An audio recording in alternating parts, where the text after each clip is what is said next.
श्री रामकृष्ण वचनामृत। जय ठाकुर, जय मां। ओम शिव शिव शिव। परिच्छेद 30। श्री रामकृष्ण देव तथा श्री बुद्ध देव। श्री रामकृष्ण देव भक्तों के साथ काशीपुर के बगीचे में हैं। आज शुक्रवार शाम के 5 बजे का समय होगा। चैत की शुक्ल पंचमी है। 9 अप्रैल 1886। नरेंद्र, काली, निरंजन और मास्टर नीचे बैठे हुए बातचीत कर रहे हैं। निरंजन मास्टर से बोले, सुना है विद्यासागर का एक नया स्कूल होने वाला है। नरेंद्र को इसमें अगर कोई काम। नरेंद्र बोले, अब विद्यासागर के पास नौकरी करने की जरूरत नहीं है। नरेंद्र बुद्ध गया से अभी ही लौटे हैं। वहां वे बुद्ध की मूर्ति के दर्शन कर और उसके सामने गंभीर ध्यान में मग्न हो गए थे। जिस पेड़ के नीचे तपस्या करके बुद्ध ने निर्वाण प्राप्त किया था, उसी पेड़ की जगह एक दूसरा पेड़ उगा है। इसे भी उन्होंने देखा है। काली ने कहा, एक दिन गया के उमेश बाबू के यहां नरेंद्र का गाना हुआ, मृदंग के साथ, ख्याल, ध्रुपद आदि। श्री रामकृष्ण देव बड़े कमरे में बिस्तरे पर बैठे हुए हैं। संध्या का समय है। मणि अकेले पंखा जल रहे हैं। लाटू भी वहीं आकर बैठे। श्री रामकृष्ण देव मणि से बोले, एक चद्दर और एक जोड़ा जूता लेते आना। मणि बोले, जी बहुत अच्छा। श्री रामकृष्ण देव लाटू से बोले, चद्दर तो 10 आने की हुई और जूतों को मिलाकर कितने दाम होंगे? लाटू बोले, 1 रुपया 10 आने। श्री रामकृष्ण देव ने मणि की ओर दामों की बात सुन लेने के लिए इशारा किया। नरेंद्र भी आकर बैठे। शशि, राखाल तथा 2-1 भक्त और आए। श्री रामकृष्ण देव नरेंद्र से पैरों पर हाथ फेरने के लिए कह रहे हैं। इशारे से श्री रामकृष्ण देव ने नरेंद्र से पूछा, तूने कुछ खाया? श्री रामकृष्ण देव मास्टर से हंसते हुए बोले, वह बुद्ध गया गया था। मास्टर नरेंद्र से बोले, बुद्ध देव का क्या मत है?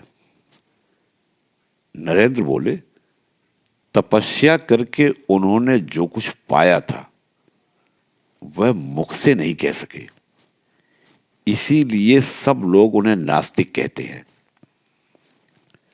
श्री रामकृष्ण देव इशारा करके बोले, नास्तिक क्यों? नास्तिक नहीं, मुख से अपनी अवस्था का हाल भी नहीं कह सके। बुद्ध क्या है जानते हो? बोध स्वरूप की चिंता करके वही हो जाना, बोध स्वरूप बन जाना। नरेंद्र बोले, जी हां, इनके 3 दर्जे हैं, बुद्ध, अरहत और बोधिसत्व। श्री रामकृष्ण देव बोले, यह उन्हीं की क्रीड़ा है, एक नई लीला। नास्तिक वे क्यों होने लगे? जहां स्वरूप का बोध होता है वहां अस्थि और नास्ति नास्ति की बीच वाली अवस्था है। नरेंद्र मास्टर से बोले, यह वह अवस्था है जिसमें विरोधी भावों का एकीकरण होता है। जिस हाइड्रोजन और ऑक्सीजन से ठंडा पानी तैयार होता है, उसी हाइड्रोजन और ऑक्सीजन से उष्ण अग्निशिखाएं भी उत्पन्न होती हैं। जिस अवस्था में कर्म और कर्मों का त्याग दोनों हो जाते हैं, अर्थात निष्काम कर्म होता है, बुद्ध की वही अवस्था थी। जो लोग संसारी हैं, इंद्रियों के विषयों को लेकर हैं, वे कहते हैं सब अस्थि है। उधर मायावादी कहते हैं सब नास्ति है। बुद्ध की अवस्था इस अस्थि और नास्ति से परे की है। श्री रामकृष्ण देव बोले, ये अस्थि और नास्ति प्रकृति के गुण हैं। जहां यथार्थ बोध है, वहां अस्थि और नास्ति से परे की अवस्था है। भक्तगण कुछ देर तक चुप हैं। श्री रामकृष्ण देव फिर बातचीत करने लगे। श्री रामकृष्ण देव नरेंद्र से बोले, बुद्ध का क्या मत है? नरेंद्र बोले, ईश्वर हैं या नहीं, ये बातें बुद्ध नहीं कहते थे, परंतु वे दया लेकर थे। एक बाज एक पक्षी को पकड़कर उसे खाना चाहता था। बुद्ध ने उस पक्षी के प्राणों को बचाने के लिए अपने शरीर का मांस काटकर बाज को खिला दिया। श्री रामकृष्ण देव चुप हैं। नरेंद्र उत्साह के साथ बुद्ध की और बातें कह रहे हैं। नरेंद्र बोले, उन्हें वैराग्य भी कितना था। राजपुत्र होकर भी उन्होंने सर्वस्व का त्याग किया। जिनके कुछ नहीं है, कोई ऐश्वर्य नहीं है, वे और क्या त्याग करेंगे। जब बुद्ध होकर निर्माण प्राप्त करके एक बार वे घर आए, तब उन्होंने अपनी स्त्री को, पुत्र को और राजवंश के बहुत से लोगों को वैराग्य धारण करने के लिए कहा। कैसा तीव्र वैराग्य था। परंतु व्यास को देखो, उन्होंने अपने पुत्र सुखदेव को संसार त्याग करने से मना किया और कहा, वत्स, धर्म का पालन गृहस्थ बने रहकर ही करो। श्री रामकृष्ण देव चुप रहे। अब तक उन्होंने एक शब्द भी नहीं कहा। नरेंद्र बोले, बुद्ध ने शक्ति अथवा अन्य किसी प्रकार की चीज की कभी परवाह नहीं की। वे तो केवल निर्वाण के ही इच्छुक थे। कैसा तीव्र उनका वैराग्य था। वे बोधि वृक्ष के नीचे तपस्या करने के लिए बैठे तो कहा, यह शुष्यतु मे शरीरम, अर्थात अगर निर्वाण की प्राप्ति मैं न कर सकूं तो मेरा शरीर यही शुष्क हो जाए, ऐसी दृढ़ प्रतिज्ञा। शरीर ही तो बदमाश है, उसे काबू में बिना किए क्या कुछ हो सकता है। कुछ देर बाद श्री रामकृष्ण देव फिर वार्तालाप करने लगे। उन्होंने इशारे से फिर बुद्धदेव की बात पूछी। श्री रामकृष्ण देव बोले, बुद्धदेव के सिर में क्या बड़े बड़े बाल थे? नरेंद्र बोले, जी नहीं, बहुत सी रुद्राक्षों की मालाएं एकत्र करने पर जैसा होता है, मालूम होता है उनके सिर में वैसे ही बाल थे। श्री रामकृष्ण देव बोले, और आंखें? नरेंद्र बोले, आंखें समाधि लीन। श्री रामकृष्ण देव चुप हैं। नरेंद्र तथा अन्य भक्त उन्हें एक दृष्टि से देख रहे हैं। एकाएक जरा मुस्कुराकर वे फिर नरेंद्र से बातचीत करने लगे। मणि, पंखा जल रहे हैं। श्री रामकृष्ण देव नरेंद्र से बोले, अच्छा, यहां तो सब कुछ है ना, मसूर और चने की दाल और इमली तक।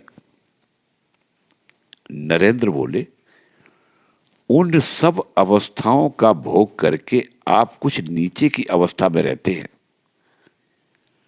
मणि बोले, उन सब उच्च अवस्थाओं का भोग करके भक्त की अवस्था में है।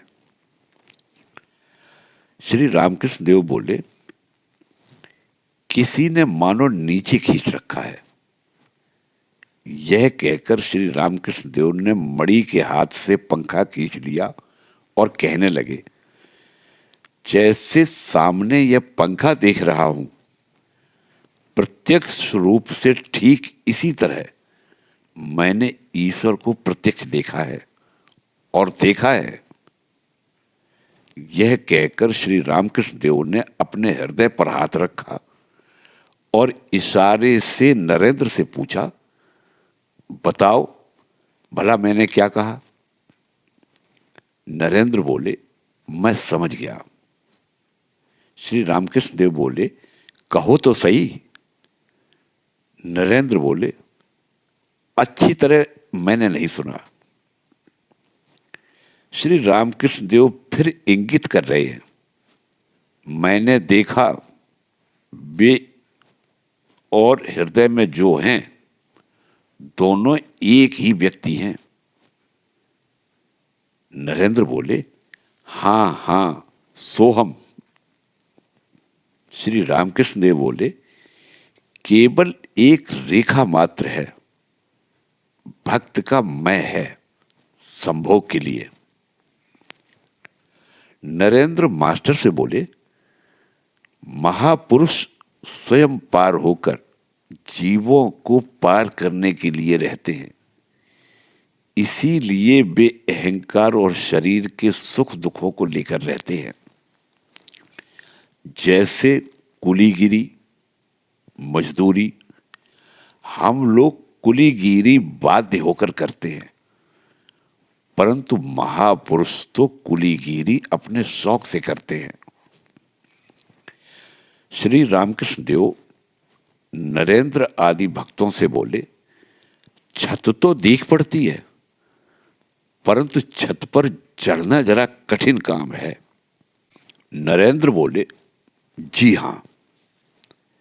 श्री रामकृष्ण देव बोले, परंतु अगर कोई चढ़ा हो तो रस्सी डालकर वह दूसरे को भी चढ़ा ले सकता है। ऋषिकेश से एक साधु आया था। उसने मुझसे कहा, यह बड़े आश्चर्य की बात है, तुम में 5 तरह की समाधि मैंने देखी है। कभी तो कपिवत देह रूपी वृक्ष पर बंदर की तरह महावायु मानो इस डाल से उस डाल पर उछल उछल कर चढ़ती है और तब समाधि होती है।